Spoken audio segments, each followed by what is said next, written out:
We live on a planet full of natural radiation. It's present in soil, rocks, the air we breathe, the water we drink, and even in our own bodies. This natural radiation makes up the bulk of the total radiation we're exposed to every day. We're also exposed to artificial radiation, including medical tests like X-rays and small amounts of radioactive material called radionuclides, released from licensed nuclear facilities. I'm Julie, and I work for the Canadian Nuclear Safety Commission. We can't see, hear, smell, touch, or taste radiation. Until 1895, we didn't even know it existed. But we've come a long way in our understanding about what ionizing radiation is and how it affects our bodies and our environment. For example, we can measure the amount of radiation in the environment with radiation detection devices, like Geiger counters. They count the energy deposited in the detector by the radiation. Listen to the sound of natural uranium in this rock sample. That count can then be used to calculate a dose. A dose is the quantity we use when we talk about the potential health effects of radiation. A dose takes into account the type of radiation you've been exposed to and the organs in your body which have been exposed. It's expressed using the unit sievert, or more commonly, millisievert, which is 1,000 times smaller. On average, Canadians receive a dose of 1.8 millisieverts every year from natural background radiation, coming from radioactive materials found in soil, rocks, some foods, and cosmic radiation. This number can range from 1 to 4 millisieverts, depending on where you live in Canada. For example, cosmic radiation is more intense for people living at higher altitudes or further from the equator.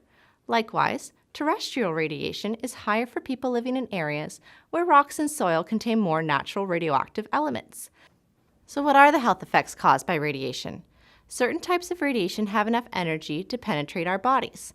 When it passes through tissues in the body, electrically charged atoms called ions can change or destroy cells. The body is a pretty amazing organism, and most of the time, these cells repair themselves.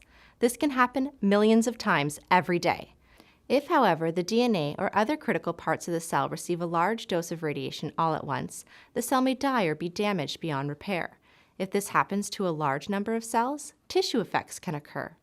Examples of these effects include cataracts, which can happen at around 500 millisieverts, and acute radiation syndrome symptoms like nausea and skin burns that can be seen at doses well over 1,000 millisieverts. Extremely high levels of radiation in the range of 4,000 to 5,000 millisieverts can be fatal. This level of exposure is very rare. If the cell incorrectly repairs itself but continues to live, then stochastic effects could occur. This type of damage could develop into a cancer over time. The higher the radiation dose, the more likely a cancer will occur. In population studies, we generally don't observe health effects appearing at doses lower than about 100 millisieverts. Most importantly, our understanding of how cells can be damaged by radiation allows us to use that same knowledge to target and kill cancer cells. We know what happens once radiation enters the body, but how does it get inside you in the first place? When we talk about radiation exposure, we are talking about pathways. There are various pathways radiation can take to get inside the body, including the air we breathe and the food we eat, all of which contribute to our radiation dose. Did you know a Brazil nut naturally contains trace amounts of the radionuclides potassium-40 and radium-226? Delicious. Our bodies can't distinguish between natural and artificial radionuclides. One source of artificial radiation is the small, controlled quantity of radionuclides permitted to be released from licensed nuclear facilities into the environment. These radionuclides could be carried in the air and deposited on a farmer's field. Animals eat grass and grain from that field and then provide food that people eat and drink. Understanding that chain of events, that one pathway, makes it possible to begin estimating a dose to the person who consumes that food. Overall, the amount of radionuclides in food is extremely small and does not affect your health. For major facilities, a similar assessment is done to look at the impact of radiation on the environment itself, including wildlife and vegetation. Since radiation has the potential to cause harm, it must be strictly regulated. That's where the Canadian Nuclear Safety Commission comes in.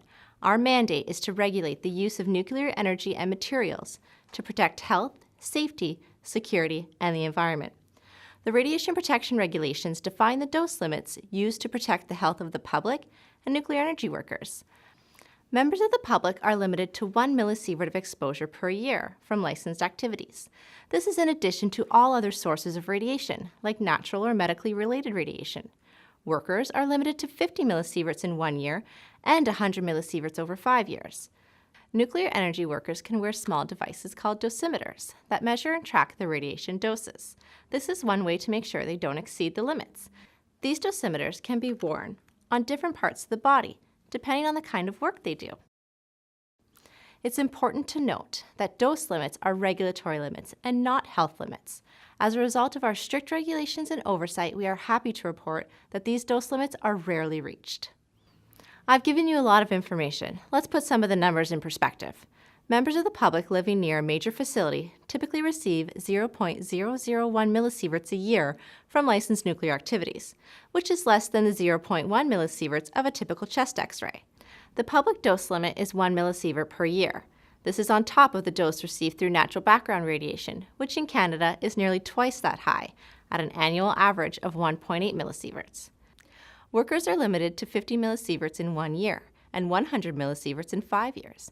In fact, they typically get far smaller doses. Health effects like cataracts can happen at 500 millisieverts, and acute radiation syndrome symptoms can be seen at doses well over 1,000 millisieverts. I know radiation doses can sound scary, but you can rest assured the Canadian Nuclear Safety Commission is there, overseeing the nuclear sector to protect your health and safety, as well as that of the environment. The Canadian Nuclear Safety Commission, the answers you need from a source you can trust. Visit our website, Facebook page, or YouTube channel.